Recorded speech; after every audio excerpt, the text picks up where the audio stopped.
او هغه حدیث را درایات شو ډیر خوندور حدیث دی دا ابو هريره سے بوله حدیث دی او دا متفق علیه امام بخاری مسلم دواړو روایت کړی دا ډیر ښه حدیث دی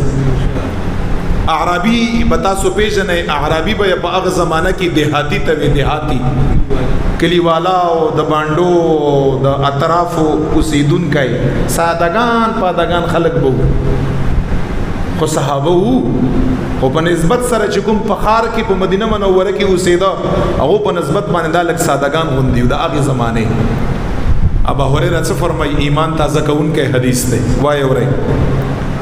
ویچ ان اعرابیا ویچ یو دیہاتی او عربی اتن نبی صلی الله علیه وسلم حضور مبارک لراغه ګور لوري زینب ملاقات ته پار راغه لګه مونږ چې د اولیاء ملاقات لزود علماء ملاقات لزودا سوا اطرافونه براغه یو اعرابی راغه حضور مبارک د فرمایي دلني على عمل اذا عملته دخل الجنه یا رسول الله مبارک ډیر لري نه راغلی ما بس داسې عمل راته وخایا شارټ کټ چې زی وکړم او زه جنت ته داخل شم نو دا سال خو ما او تعالی پارم خره ما ته هم خبر شو بس دا خو ساده خلکو ساده سوالی او ډېرې خبرې پکې نه یا رسول الله مبارک اعرابی دیہاتی ما طرف نه راغلی ما داسې عمل راته وخایا چې بس وی کړم چې زه جنت ته داخل شم حضور مبارک ورته فرمایي چې دا ډېره ښه خبره چې ته خالی کولې شي څور ته فرمایي چې داسې عمل غواړي کنه تعبد الله ولا تشركوا به شيئا بس د رب بندگی کوا او رب سره هیڅوک شریک مګړه ورته فرمایي رب بندگی کوا ور بندگی موت هغه خلی والا بندگی آسان نه خدا بندگی اصل بندگی تعبد الله او بیا څور ته فرمایي وتقيم الصلاة المفروضة وتؤتي الزكاة المفروضة وتصوم رمضان نو ګره پته دا ولګي چې صرف اقرار بندگی نه کنه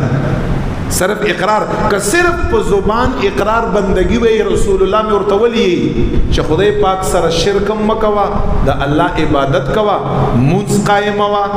چې کله ټیم راشي وتقيم الصلاة په حدیث کې دی وتؤتي الزكاة المفروضة چې زکات وخت در باندې راشي زکات ور کوا وتصوم رمضان او چې د روزې مبارکي روزې در باندې راشي روزې نه سا دا په دې ټیم کې حج نو فرض ښه په دې حدیث کې د حج ذکر نشته ولی حج دا په نهم کال د هجرت باندې فرض شو او دا سوال عربي مخ کې کړای نو ځکه پکې حج ذکر نشته اوس خو حج فرض دی نو چې حج استطاعت ته حج کوا نو که بندگی صرف اقرار و اقرار چې زه یو الله منم بس او نور ناشتي رسول الله مبارک مې ورته ولې مخکې فرمایي چې مونږ کوا او دس کوا زکات ور کوا روزې نه سا یعنی بندگی دا چې ستا په عمل کې د الله تعالی حکم نه او ستا په عمل کې هغه سیز نوي چې کوم ته رب تر نه سي منع کړی چې هغه نوي چې څه حکم یې درته کړی چې ستا په عمل کې هغه وی چکله دا خبره دغه اعرابی ته نبی علیہ السلام وکړي چې دې ته بندگی کوا دا بندگی دا سي عمل لې چکله دا تا وک ته جنت لزه بس دې صورت وي ابو هريره فرمایي دې ډېر ساده سړی مو ورته فرمایي یا رسول الله زما د قسمی په اغزاد باندې چې زما نفس د هغه په دست قدرت کې دی لا ازيد على هذا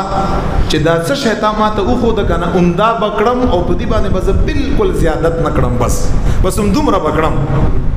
خدای پاک توحید باندې قائم شرک ور سره نکړم صرف منځ بکړم چې روزه راشي روزه بنسم چې زکات واخراشي زکات به ورکوم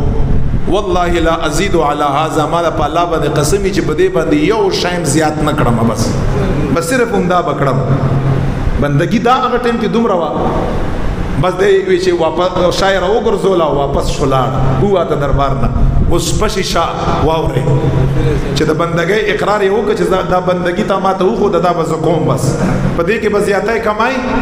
والله زنکم او چې کله شاه واړو لکنه نبی علیہ السلام الفاظ پسې څو وی پشي شاه او چې دا پشي شاه الفاظ در پسې ویلې شي دا ډېره مزکه سی من سره ان ينظر الى رجل من اهل الجنه فلينظر الى هذا اے صحابو کو څوک دا خبره خوشالي او په دې خوشحاليږي چې زه جنتی انسان وای نه ما. حضور علیه السلام فرمایي فلینظر الی هذا، دغه کس ته وګوره دا انسان جنتی دی. په دنیا کې دا انسان جنتی دی دا چې ما ورته د بندګۍ نه وي او دوی چې زه به دا کوم، نه به کمایي پکې او نه به بېشی پکې، بس دی خو لاړ. خو که څوک جنتی انسان باندې خوشحالګي او سترګې په یخی او خوند ورکوي، حضور مبارک فرمایي چې فلینظر الی هذا، بس دغه عربي ته وګورئ دا جنتی انسان دی، سترګې په خوشاله کړي. دومره پاور دی په دې سیس کې نو. خو خدای دا وکړه چې دا خلونم لکه زړو ته راوغورځېږي او د زړو نم بیا دغه جوارحو اعضاو دې ته لکه راوغورځېږي چې لږ پکې را تکړه شو په صحیح معنا باندې